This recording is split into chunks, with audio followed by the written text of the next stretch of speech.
Yo mga tol brother and sis, uwian na tayo. Nadaya na naman natin si Jollibee ng isang araw. Charot. Anyway mga tol brother and sis, hindi pa nga pala ako uwi kasi hinihintay ko yung mag-iina ko. At eto na nga sila, nananakbo pa si Ate Xiaoyu. Kasi pupunta kami ng grocery store para bumili ng gatas para kay Lola Poritas. Sapat na kasi yung perang nalikom ko through Gcash sa mga taong nilapitan ko. So eto na nga, pili na tayo ng gatas para kay Lola Poritas. Eto na siguro yung piliin natin, yung pinakamalaki. Siguro tatagal na to kahit mga ilang linggo. Sana magustuhan to ni Lola Poritas. Oo nga pala, bumili na rin kami ng gatas at diaper para naman dito sa mga anak ko. So mahal, pumila ka na at bayaran mo na yan para maibigay na natin yan kay Tol Ruel at maibigay na yan kay Lola Poritas. So yun mga tol brad and sis, nakabili na nga tayo ng gatas para kay Lola Poritas. Eto, wait lang ah. Eto, no, meron siyang timbang na 2,400 grams. Ayan.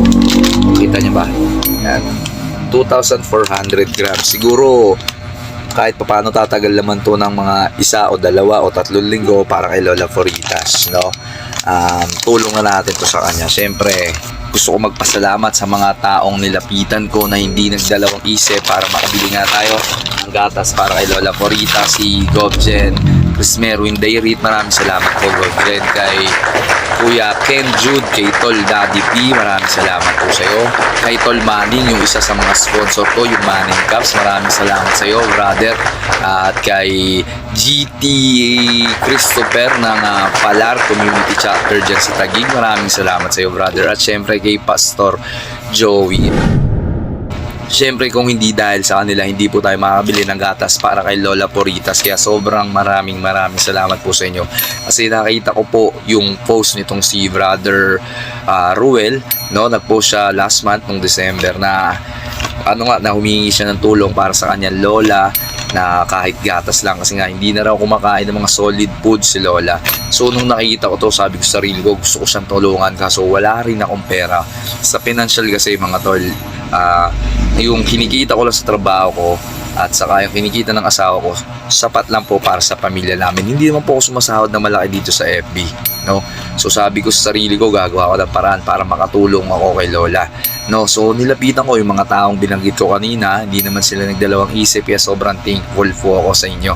At isa pa po, kung magkano po ang kikitain ng video ko na to, itong video ko na to mismo, ipambibili po ulit natin ng gatas para kay Lola Poritas, no? So kung gusto nyo makatulong para kay Lola Poritas, kay brother, i-share nyo na lang po itong video na to.